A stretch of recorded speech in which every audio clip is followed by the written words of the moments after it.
Hi, this is Ned Siegfried from Siegfried Jensen. As proud sponsors of BeliefCast, we hope you are inspired by Todd's weekly podcasts, which contain so many courageous stories of recovery and personal growth.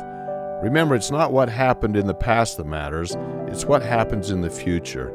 We invite you all to work hard and be optimistic about your future. Enjoy today's podcast. Welcome back, everybody. This is Todd Sylvester with the Todd Inspires BeliefCast. Once again, thanks for tuning in week after week. I really do appreciate all your support and your love and for sharing these episodes with people. We are truly trending, and it's because of you guys. So thank you for being a faithful supporter of this, and it does mean a lot to me.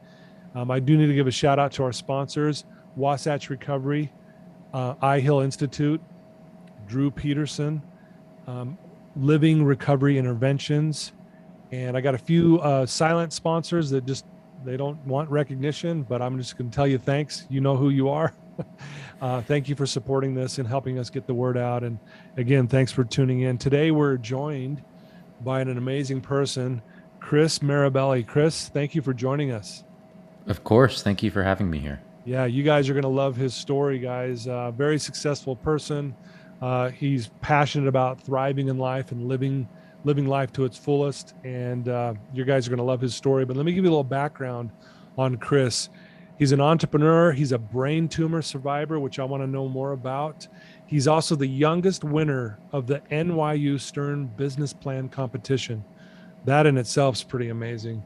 You're known for beating the odds. He hit success early with Hotlist. It was a startup that acquired nearly 250 million people's social plans and caught the interest of both Google and Facebook.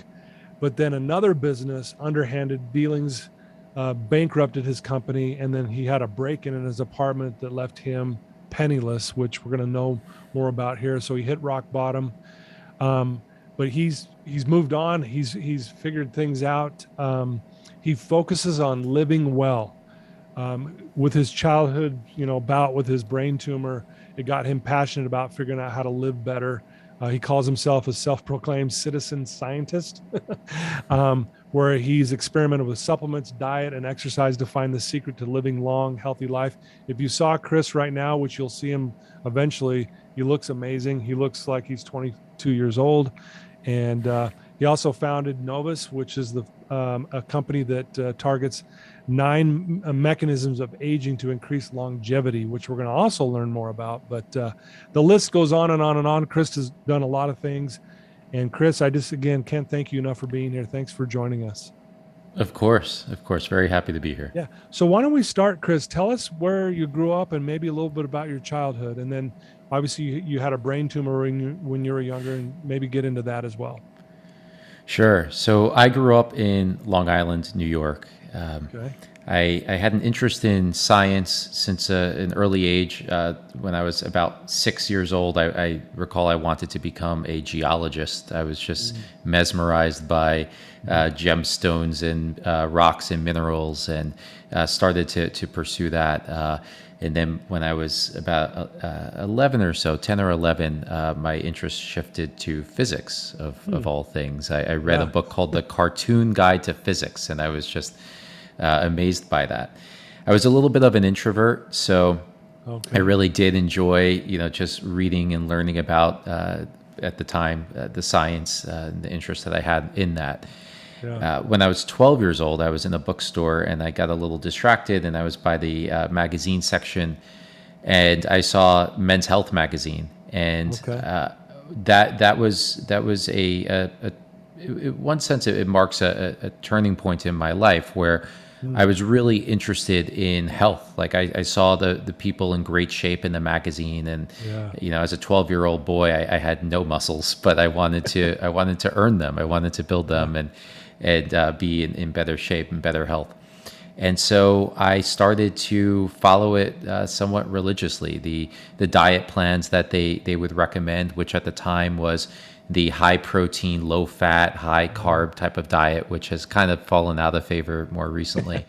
The workout routines, I recall, telling my dad, I want a gym in the basement. And he's like, well, we're not going to just get you a gym.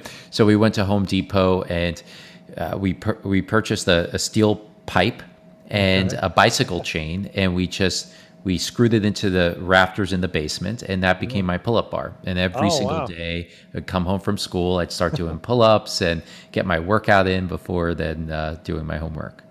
Wow, that's awesome. So you're very, very obviously, like you said, very obsessed with doing that. Yeah, very, very focused on it. Yeah, obsession is a good word as well to describe it.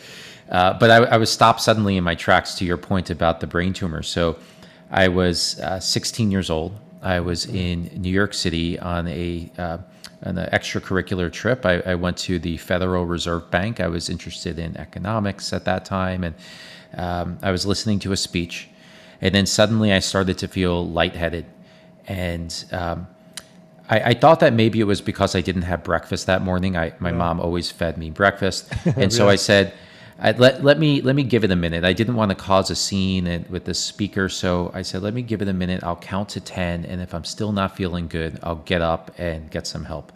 Yeah. So I get to 7 or 8, and that was it. I next thing I knew, I woke up, and I was on the floor. I had blood all over my shirt, and it had turned out I had had a seizure. I had severed my tongue. Oh, jeez. I feel worse for the kids in the room having to witness this. That must have been a really traumatizing experience for them. But the very first thing I recall doing was searching for my contact lenses because they were brand new. I just had them that week, and I recall my mom saying, be careful with these. They're expensive. They need to last you a month. And it was only a few days. And so the very first thing I'm thinking of after a seizure is, where are my contacts? But next thing you know, they rushed me to the hospital, and I had to wait for my parents to come because I was a minor. And then they gave me a CAT scan. And in one of the most emotional moments of my life, I was laying in the ER, and the doctor spoke to my father outside of the curtain, and then the doctor entered, and I saw my dad behind him, and I never saw my dad look distraught like this before. Oh, man. My mom's holding my hand, and we both start to tear up, and then he says that they found a large mass above my left ear, and that it's a brain tumor. And it turned out that it was larger than a golf ball. So this had been growing for years. Wow. And next thing you know, they rushed me to NYU Medical Center, which would later become my alma mater, NYU, that is. Yeah. It was just a series of testing at the hospital at that point, and then essentially emergency surgery just a few days later. My goodness, I can imagine kind of the gut-wrenching feeling your whole family felt. But then how did you feel when you heard, hey, you have a brain tumor? Like what went through you when you heard that? Great question. When you hear people say like their life flashed before their eyes, I actually did have an experience like that. Maybe not the same as someone who is like literally seeing the white light from like a near-death experience. But I saw like experiences with my mom and my dad in my childhood, and all of the things that I wanted to achieve. So looking forward as well, all of the things I hadn't done yet. Yeah. And just thinking this might all come to an end. And I remember looking in my mom's eyes while we were crying when this was happening, when the news was delivered to us, and just feeling like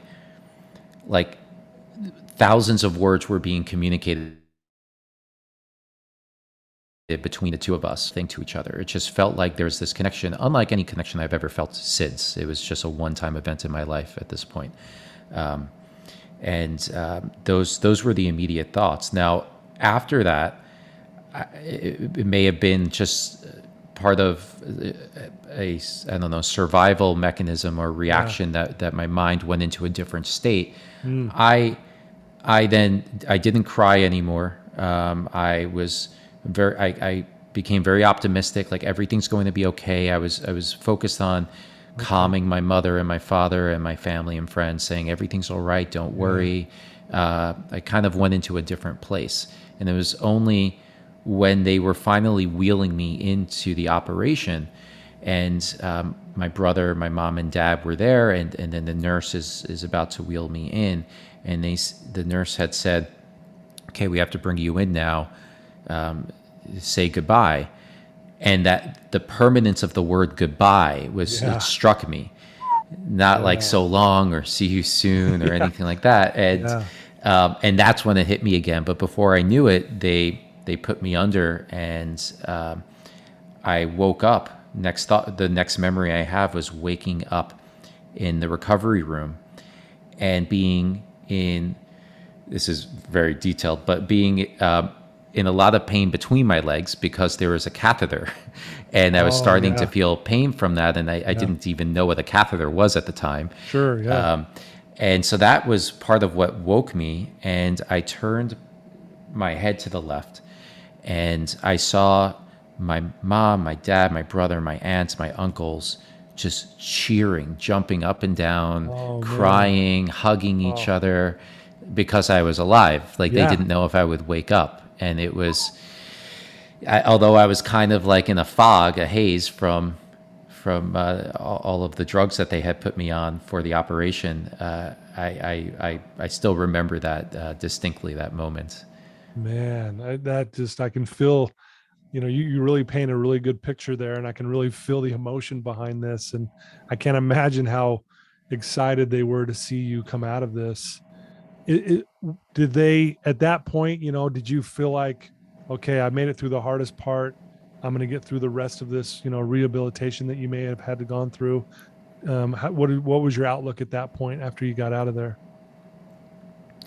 So, admittedly, part of that period is somewhat hazy for me. There was, inflammation from the operation itself. Okay. There was anti-seizure medication that they put me on, which also just slowed me down. And, for the weeks and months thereafter, my memory was shot. So I was in high school at the time. I was in a few advanced classes, and I recall like I had a tutor that the school provided to me to come to my home to try to keep me up to speed.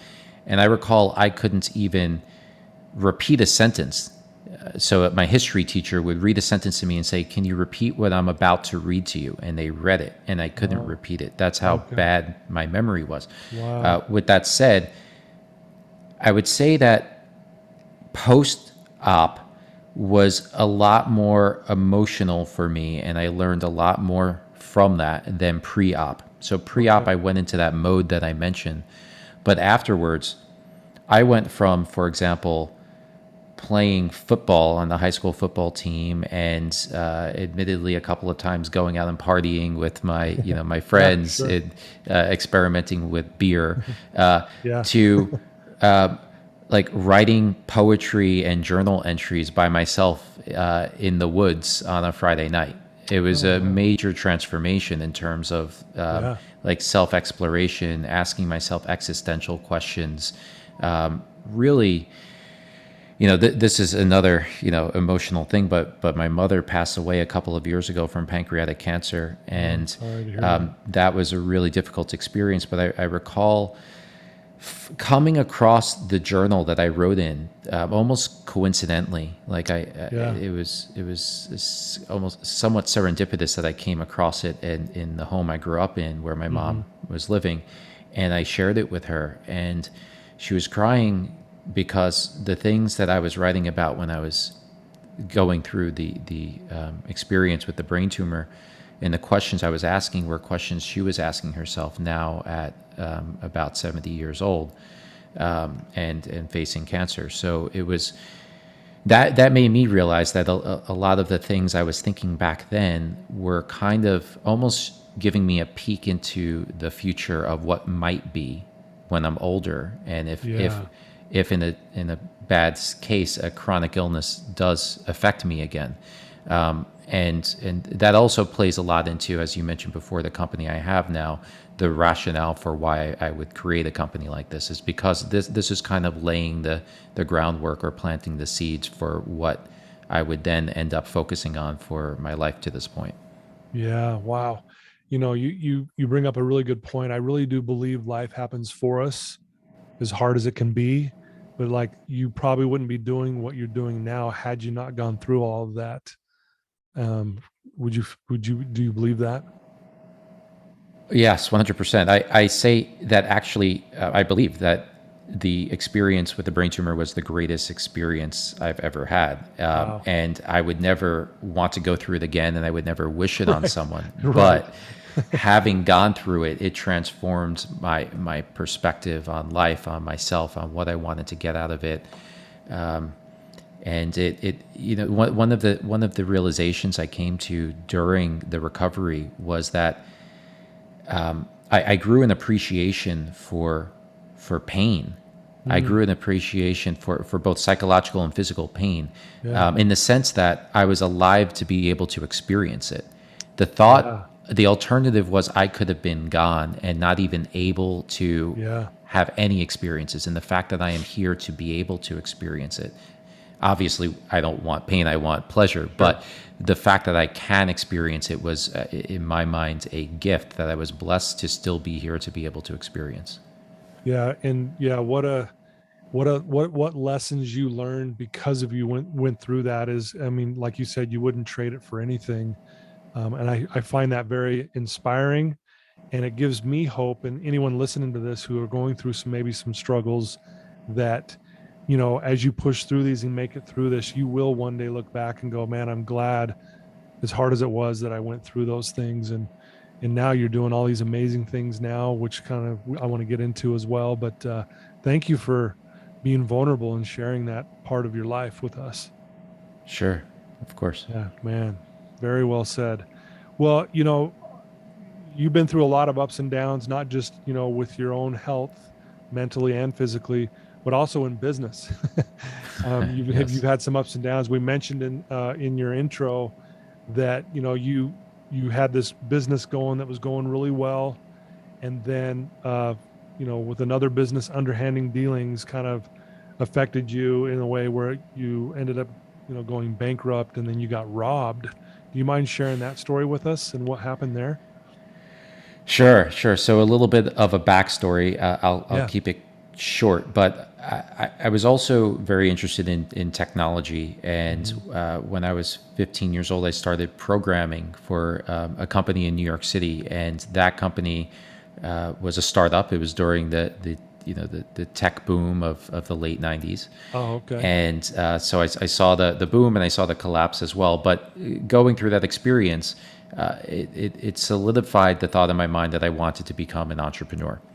I went on to study at NYU Stern. I studied business and finance, and I kind of fell into the trap of my classmates of being seduced by the allure of investment banking and private equity and like all of the big bucks that are associated with it. And so I spent 1 year in private equity, and I was miserable. I couldn't stand it. And forget about the money. Right. It wasn't me. It wasn't speaking to me. So I started working on the side on the concept for a company called, at the time it was called College Hotlist. Eventually we evolved into Hotlist. And it was a social network focused on the real world. So what are things happening around you in the real world? So using the network, the digital tools to enable you to interact more in the real world, in the physical world. And I started this with some friends of mine. And we ended up winning, as you mentioned before, the NYU Stern Business Plan competition. And that was the trigger for me to quit my job and to start on the entrepreneurial journey, which was far, far more difficult than I had anticipated it to be. Yeah, I hear that a lot with people that will go into that. Yes, it was much more difficult. A lot more downs than ups. It's a roller coaster. The ups are amazing, but it's constantly constant struggle to proceed or to achieve. But eventually we were achieving with this company. So we got to the point where I was asked to open up NASDAQ in New York City, and I was on television, and the video of me was all over the Times Square billboards. It was like a dream going through that experience. We had different accolades for the business. We scaled, as you mentioned, to more than 200 million people's social plans on the platform. Amazing. And we were really starting to get some good momentum. At the same time, we weren't generating revenue, because startup companies in the technology space and social networking were really advised, as you saw with Facebook and Twitter and LinkedIn and so on, to just focus on user growth first. And when you have enough users, then you'll worry about monetization. And so we were following that plan of action. And so we weren't generating revenue, and we were burning through cash while we were also growing our subscriber base. But it was many years at this point. I don't recall exactly, but maybe about 6 or 7 years into the company at this point. And we were approached by some potential acquirers, some big names. Yeah. And ultimately, there was one company that was based in Asia that I shouldn't really disclose, but they are a very large company, and they said that they would like to acquire us. And so we started the due diligence process, where we opened up our books, full kimono, as they say, and we show everything, right? Yeah. And the process was taking longer than it should. Our financial runway was getting shorter and shorter, and we were down to like almost $0 in the bank account. And then I would go to investors and try to convince them to give us a small check to keep the business open so that we could close this deal. And so every morning I was waking up in a cold sweat thinking, I've got employees with families and children. They need to support, and I don't know if I can make the next payroll. And so this was happening over the course of probably 2 out of those 4 months, every day waking up like this. And it was really, really stress inducing. During this process, Hurricane Sandy hit New York City, where I was living in Manhattan. I remember that. And my building got flooded. So I wasn't even like on the edge of the island, but the water rose, and my building was 52 stories. The basement, which had cars in it, was a parking garage, got flooded. The gasoline from those cars escaped, and it made it into a safety hazard. So the city shut the whole building down, and I was out of an apartment, and I had to figure out what I was going to do. Fortunately, I have a cousin who had a vacation home in Florida that he wasn't using, and I asked if I could just stay there while this was being sorted out, and he let me. So I went there for about a month, and while there, the person who was in charge of the acquisition told me on a call that, essentially, in a few words, thank you for sharing everything about your company. We're going to try to create our own version of Hotlist in Asia, and we will check back in with you in a year. And my heart sunk. We had no funds left to be able to continue running the business. I had to deliver the difficult news to all of the employees. We went from the possibility of me being a multi-millionaire to having practically nothing, because all the while I wasn't paying myself much. The savings I accumulated during my 1 year in private equity I had spent through, and so I practically had $0 in the bank. And the only things I had was some nice possessions. Like, for example, one of my investors had given me a nice baseball collection of the New York Yankees autographed balls. It was worth a pretty penny. So I had some possessions, right? And so when I finally got back to my apartment, I opened the door and I found that they were all gone. Man. I was robbed. No one was supposed to be allowed in the building, but most likely someone who worked in the building. While all of the lights are out, no power, no electricity, no one's living there anymore.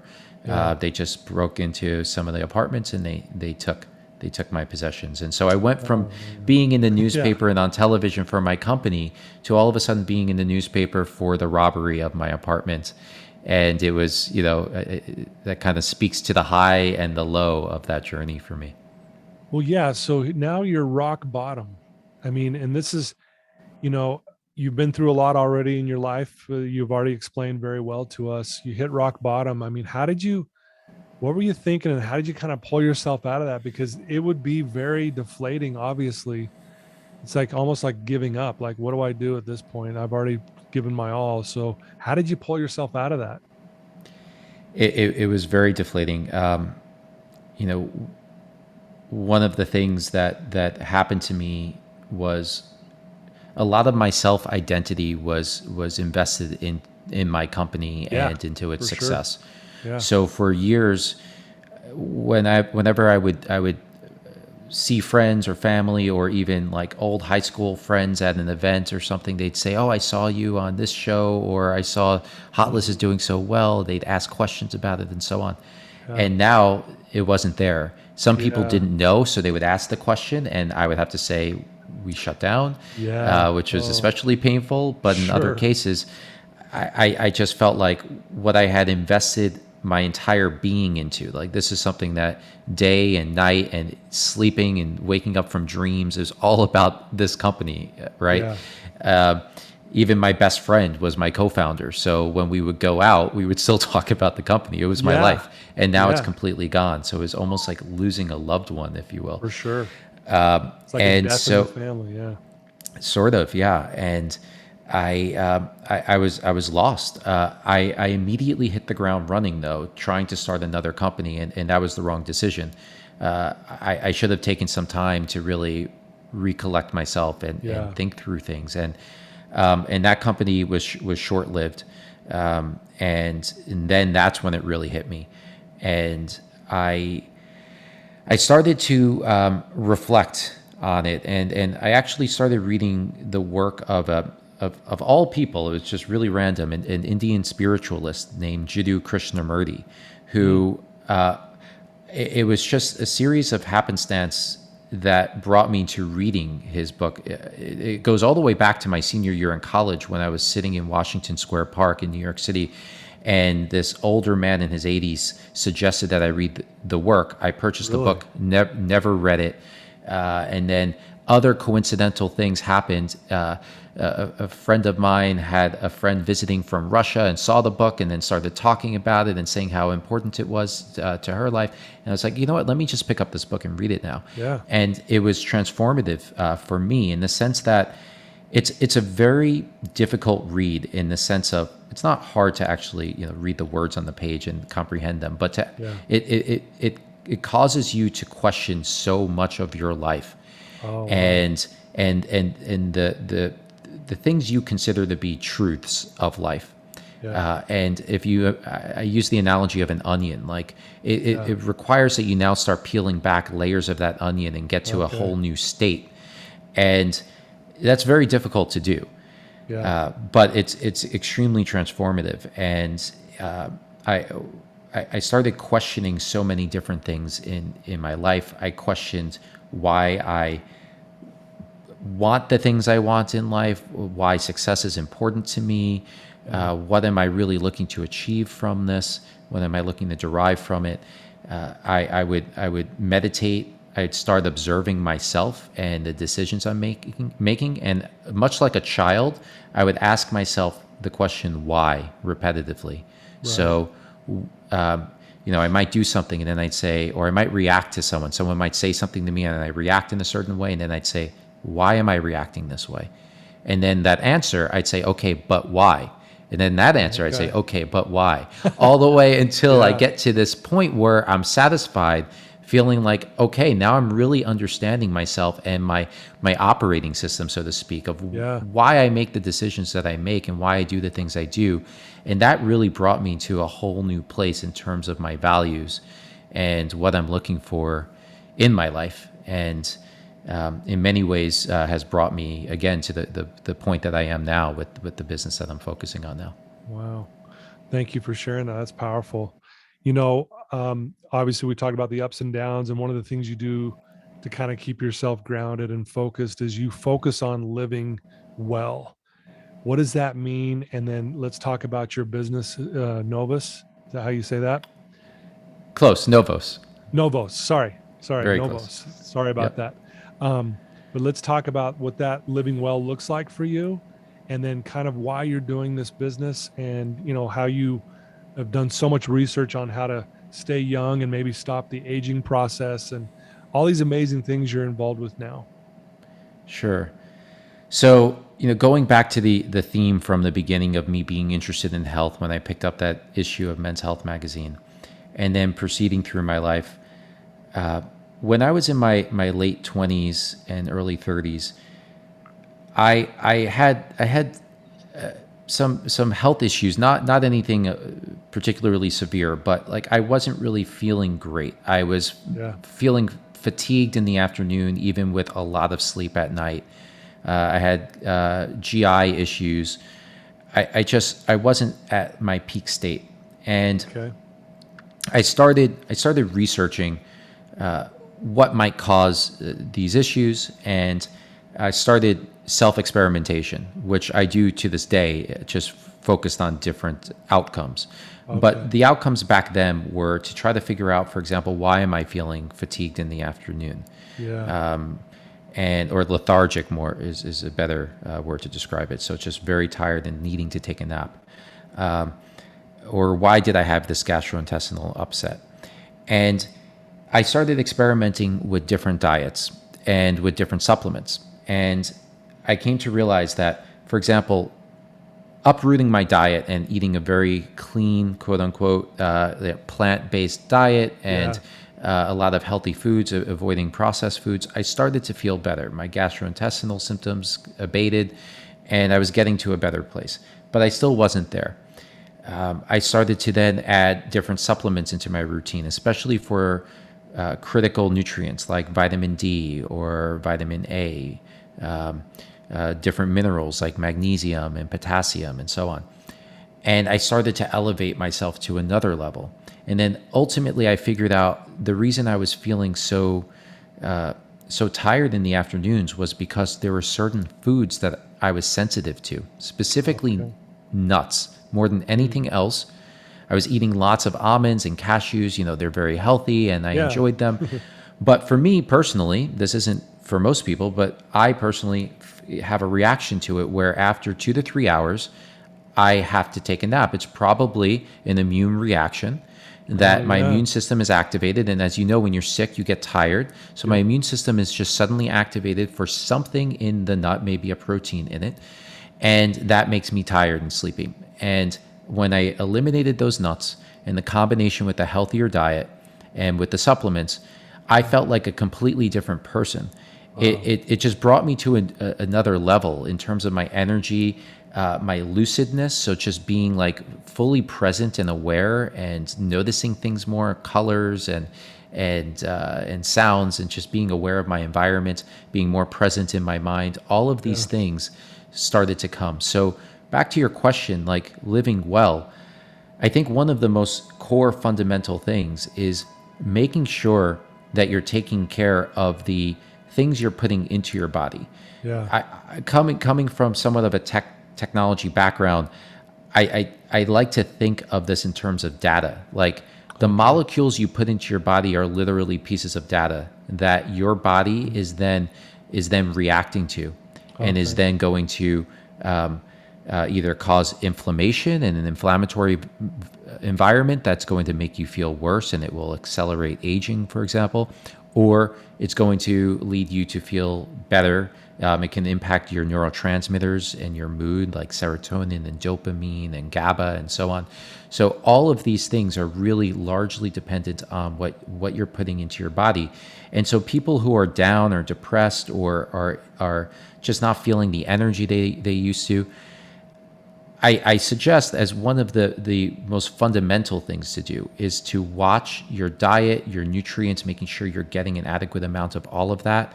Give it a few months. Don't give up after a few weeks. And then other things start to fall into place, like you'll probably sleep better. Better sleep leads to better mood, better energy, better memory, so on and so forth. So they are all connected with each other, but I think that the diet and the nutrition aspect is one of the most important aspects to it.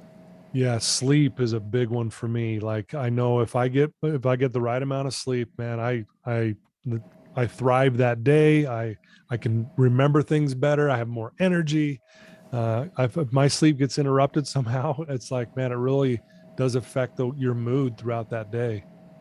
Exactly. And the thing about sleep is it's pretty delicate, right? So Yeah. there's so many different things that can impact sleep. For example, you have your circadian rhythm, and Yep. you literally entrain your circadian rhythm with things like Yeah. light. So if you have too much light at night, that's going to have a negative impact on the rhythm. If you have the right amount in the morning, it's a positive effect. But also even diet. So not simply what foods are you eating, but when are you eating those foods? Are you eating them within 2 to 3 hours of bedtime? Well, that can have a negative impact on your sleep and on your blood sugar the next day, which can also affect how you function for the day. So there's so many different aspects that go into it, but not to be intimidating. There are certain simple rules people can follow to just make sure that they're eating the right things and they're living the proper lifestyle to really have a strong sleep regimen. Yeah. Wow. Well, yeah, and I'm really fascinated by that. I try to take care of myself. I work out every day. I try to eat clean. I call it eat clean, meaning Yeah. I try to just stay away from fatty foods and, hamburgers and fries, which is my weakness. I love those things. Well, because of this, you created a company called NOVOS. Talk about that and what's your mission there and what are you trying to do and accomplish there? Sure. So I'll tell you a quick story behind it being Yeah. founded. So I've obviously I research health and I experiment, and one of the questions I was always asking myself is the intervention that I'm experimenting with good for me both in the long term and the short term? You always hear about the short-term benefits like lose weight or improve your energy with this, supplement Right. Yeah. and so on, right? But like, how is this going to affect me 20 years down the road or Yeah. 50 years Right. down the road, right? Right. The ketogenic diet is very popular right now, but that is typically high in saturated fats. And I know from myself with my data, Yeah. it rose my cholesterol considerably, right? So Yeah. these are the questions I started asking, and it's a concept known in biology as antagonistic pleiotrophy, which is what's good for you today can come back and harm you tomorrow. Oh, yeah. Not everything, but certain things. Like sun exposure gives you vitamin D today and nitric oxide today, but in the long term, it can come back as a melanoma, for example, Yeah. right? Right. Wow. So with this in mind, I started to look for things that were likely to be good for me in the short and long term. And that led me down the path of longevity medicine, which is an area of medicine, of science, where scientists are examining what causes aging. And by understanding what causes aging, if we can counteract those causes, we can extend healthy lifespan. So we like to say at NOVOS, at my company, to be younger for longer. So how can you I like that. avoid chronic illnesses for as long as possible? How can you feel as energized and as youthful as possible for as long as possible? So ideally, it ends up extending your lifespan too. So instead of passing Yeah. away at 80, maybe you pass away at 100, but not 100 and decrepit, 100 and Yeah. maybe until your 99th birthday, you're feeling great, right? Right. So Yeah. Right. so that's the ultimate goal. A quick funny story about that. Coming back to the brain tumor experience, NYU Medical Center, I was volunteering there with the children in the pediatric ward to give back to the hospital that had spared my life. And so while there, I was leaving one day and I saw a poster on the wall for what was called the Mitochondrial Summit. And that wouldn't catch most people's attention, but for me, with my interest, that was exciting. I took a look at it and I saw the names of researchers whose work I was familiar with from my interest in longevity. And so I said, I have to go to this event. Yeah. And so at that event, I started asking the scientists questions about natural compounds, over-the-counter compounds, that I saw research could impact these causes of aging. And I wanted to hear directly from the scientists if they were familiar with this research and what they thought of it. I wanted to know if they were going to be like a lot of medical doctors are, where they're kind of, they don't respect the power of natural substances nearly as much as they do pharma drugs, Yeah. or if there was promise to it. And I heard firsthand from these scientists that they were very optimistic about these ingredients and the potential positive effects they could have on the aging process. And that was enough for me to say, I want to start a business in this space, because everything else in the space was biotech. So these are things that are 5, 10, 20 years away. They're typically invasive. They're everything from the extreme, like DNA modification, to the more familiar, like inventing a new molecule and then selling it as a prescription. But even then, these drugs need to be created to cope with a specific medical indication. It has to be for a disease state, because the FDA doesn't treat aging as a disease, and therefore the guidance is that you need to create a drug that deals with a specific disease.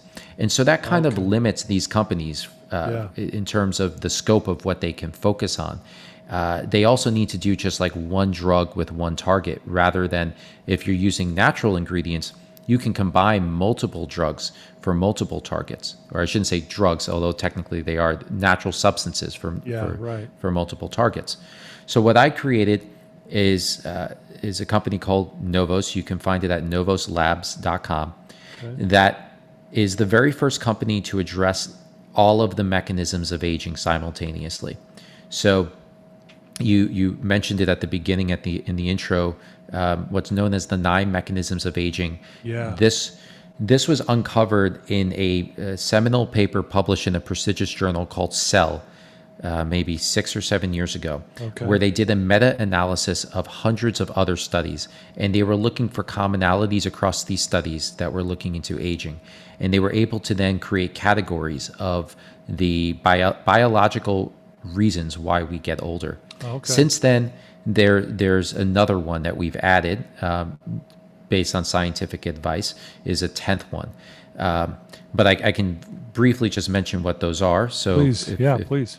People are curious. So you might recognize some of the words, and others are going to probably be completely foreign. But mitochondrial dysfunction, so mitochondria being the power plants of the cells. As you get older, they don't function as well, so they don't convert fat, protein, and sugar or carbs into energy as well.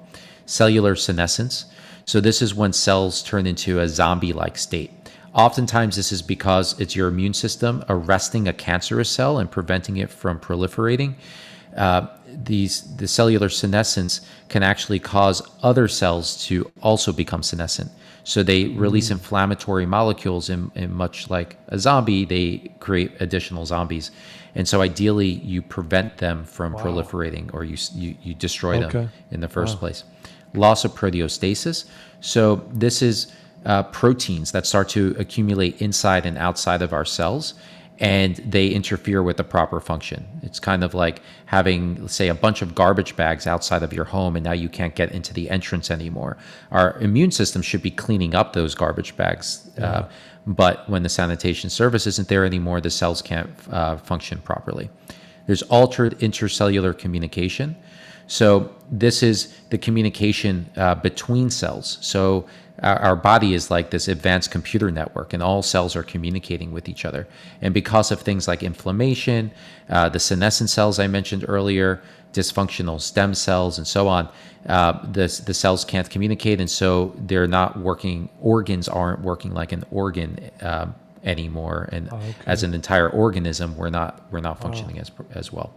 Genomic instability. This is something people tend to be familiar with in the sense of DNA damage. So this can be caused from, for example, UV rays can cause DNA damage, right? But our body has ways to repair that DNA damage. But as you get older, some of the damage wasn't repaired, and it starts to accumulate. And so there's dysfunction in the genome as you get older. Next is something that's really exciting. It's called epigenetic alterations. So this is the epigenome is like the piano player, and your genome or your genes are like the piano keys. And so everyone's familiar with the piano keys of the genome, but the epigenome is basically which genes are turned on and which genes are turned off. And as you get older, certain genes that should be turned on are turned off, and vice versa. And so that then leads to our bodies not functioning the way that they ideally would. And there are researchers looking into ways to try to reverse that. Next is telomere shortening. I'm almost done, I promise. This is number 7. No, you're good. Telomere shortening. So these are the end caps of the DNA. They're kind of like the ends of shoelaces. And as you age and as your DNA copies itself, they get shorter and shorter. And so then eventually they get short enough where they can't protect the DNA any longer. Next is deregulated nutrient sensing. So our cells eventually become less tuned to nutrient signals, and then that disrupts the cell's ability to produce energy. Okay. Number 9 is stem cell exhaustion.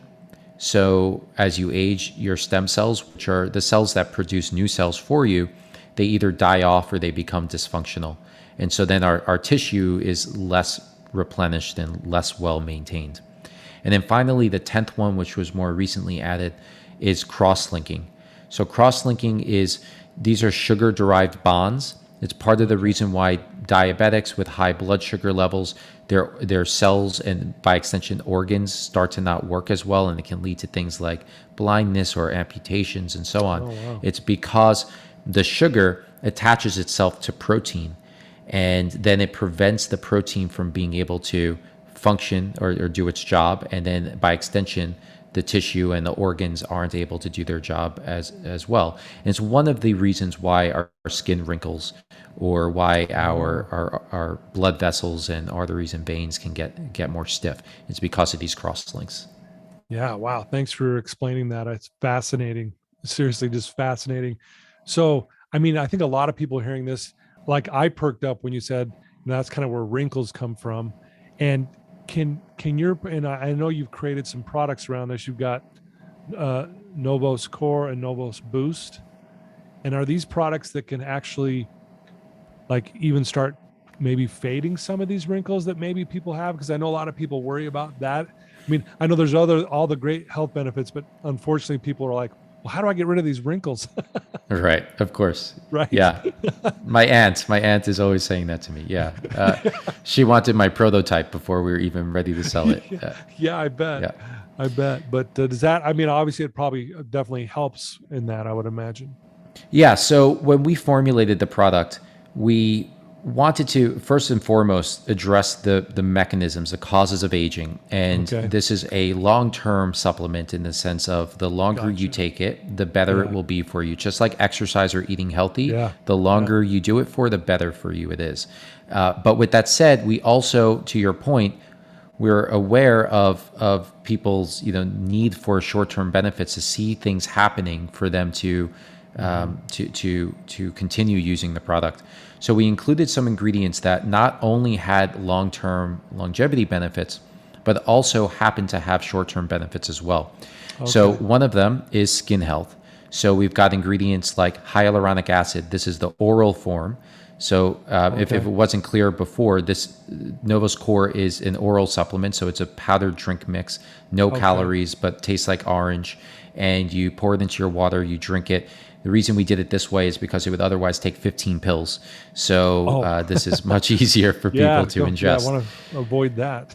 Right. But a lot of your audience might be aware of hyaluronic acid in skin creams, but actually when you ingest it, it's actually even more effective. It makes its way into all of your skin, and these fine lines and wrinkles, and improve hydration in your skin. But other ingredients also, like glycine is a amino acid that you find in collagen, and it's not really available in muscle meats and the typical types of foods people are eating. Alpha ketoglutarate is something that our bodies naturally produce and goes down exponentially after your mid to late 20s. That can also improve skin health. And then also glucosamine sulfate. A lot of people are familiar with glucosamine for joint health reasons, but it can actually improve your skin and collagen. And more importantly, this ingredient was found in a study done in the UK where they looked at more than 100,000 people retrospectively, and they compared all different supplements, and they were trying to find if any of them improved lifespan. And they found that those who were taking glucosamine sulfate had lower death rates from all-cause mortality. And then when they dug into it, they found that it was fewer heart attacks. Now, I can't make any claims that glucosamine or NOVOS is going to, prevent these things Sure. for FDA reasons. I can't. But in that study, that's what they found. Gotcha. Wow, fascinating stuff. So it just blows my mind here. Thinking back when you were this kid and you saw that Men's Health magazine, and it almost like it unlocked this passion, this desire to really start taking care of yourself, and then you throw in, unfortunately at the time, the brain tumor, but fortunately you've made it through that, obviously. But it's just interesting how that, had that not happened, let's say, who knows if you would be doing this right now, like if you wouldn't have seen that Men's Health magazine. And I'm always blown away at people's stories, that there's always this thing that kind of like that, like this aha moment, like, oh, that's what I want to do, or that makes sense to me, or I'm drawn to this. I just think that's so cool about your story. And now you're doing these amazing products that help not only just with skin health, but overall health, and helping us stay younger longer. Thank you. Yeah, and a couple of other benefits that I didn't mention that your audience might care about is, Sure. One is, another short-term benefit is improving mood. So this is one of the more commonly reported benefits of NOVOS, is an improvement in calmness. Okay. And that's probably the result of 3 ingredients in particular. So one is a little bit more commonly known, at least, is magnesium. But we use the malate form of magnesium because malate has longevity effects. The second is, a lot of people know about it because of their cell phones, is lithium. Yep. So we have a microdose of lithium. Now, lithium is also used in prescription form in psychiatric settings, but they use about 500 to 1,000 milligrams of lithium. We use 1 milligram. And 1 milligram is what we would find historically, roughly speaking, in our food supply. So, for example, salmon has lithium in it. Well water has lithium in it. And there are studies that have found that societies that have high lithium content in their water, in their drinking water, have lower rates of suicide, have lower rates of Alzheimer's, dementia, and so on. And studies in animals somewhat verify that hypothesis. So we've included lithium also for its effects on the epigenome. So I mentioned that earlier, the epigenetic aging. So that's another ingredient. And then L-theanine is an ingredient found in green tea that can actually help to produce alpha waves in your brain, which essentially is more of a calm state.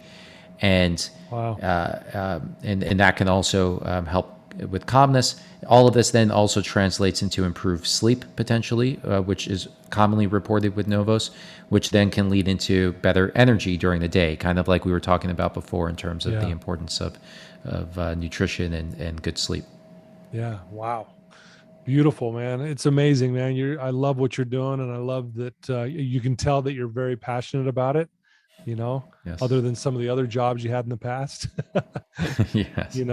But going back to what I said earlier, life does happen for us. And as I listen to your story, Chris, just even with all the ups and downs, how it's led you to be doing this amazing product for people and your company, I think it's amazing. And I'm just grateful to be able to hear and learn more about it. And I know our listeners are probably going, this is amazing.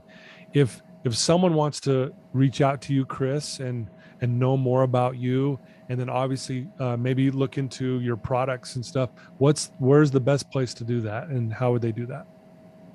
Sure. So a few different channels. So on Instagram, Slow My Age is my username. Okay. Also hasn't launched yet, but I will have a blog up. Maybe by the time this airs, it will be up. It will also be slowmyage.com, and it's about my personal experiment. Okay. To slow my age. What I didn't mention earlier is that I'll be 38 next week, but I've taken tests, these advanced epigenetic tests, which will tell me how old I am biologically. Yeah. And they are minus 11 years. Yeah. So my results are that of a 27-year-old. And for my immune system, it's that of a 19-and-a-half-year-old. So I want to share with the world how I'm doing this, the experiments that I'm and the lifestyle. So, and then novoslabs.com/blog has a lot of really great content. I have a co-founder, Dr. Chris Verberg, who authored most of the articles there. They're fully scientifically referenced. You can learn more about aging and lifestyle hacks and so on. And one other thing that I think is important I didn't mention is beyond my co-founder, Dr. Verberg, we have a team of amazing scientists. So they're from Harvard, MIT, the Salk Institute, world-class scientists who study aging, one of whom, for example, invented genome sequencing in 1984. So we're talking about world-class scientists who have helped us to get to the point that we have with the science behind our formula. Very cool. Basically saying this is legit, and I love it, and I think it's so wonderful. I'll include all of that in the show notes when we go live, so everyone will have links to all of that. But I can't thank you enough, Chris, for spending some time with me today. It's been fabulous to learn more about you. Thanks for being vulnerable of what you've been through, but also thank you for sharing all the good things you're doing now with your NOVOS company. I think it's fantastic. Of course, I appreciate it. It was a pleasure to be on. Yeah, well, thank you, and I can't wait for our listeners to hear this, and it's really going to make a difference for a lot of people. So, thank you. If I'm going to ask you one last question, Chris, okay, and this is just I always like to ask this: if there's someone listening to you right now who's struggling, no matter what it could be, that they're just having a rough time, what's one thing you could tell them right now that would help them? And I know you've shared a lot of good things already, but what's one thing you could hit that one person who's hearing your voice right now that needs some help? Wow. Yeah, that's a very difficult question to give a good answer for. There's so many different ways to go about doing it. One of the things I mentioned earlier was to at least take care of yourself. The power that health can have from your nutrition and from your lifestyle, and getting out, breathing fresh air in the sun, being physically active, eating the right foods, getting the right minerals and vitamins, can really be transformative in terms of your mood and your perspective and perception of things. And it could be the slightest change in the right direction, but that could be enough to start the momentum to then have a really positive impact on your life. Love it. Very well said. See, you did great. That was beautiful. That was beautiful. Thank you. Chris, thanks again. I really do appreciate your time and for sharing your story with us today. It's been fantastic. Of course. Thank you. Yeah. Well, guys, there you go. Another amazing episode with Chris Mirabile. Please reach out to him. Like I said, I'll have all his links in the show notes. I'm going to try his product, to be totally honest with you. I love what he's saying here, and I'm going to give this a shot, and I'll even, report back on how I'm doing, but please reach out to him. And again, thank you for tuning in. Please share this with your family and friends, this episode, and, because we want to keep the good word going around. So thank you. And as Chris would probably say, let's live well. Yes. All right. Till next time, everyone. Take care.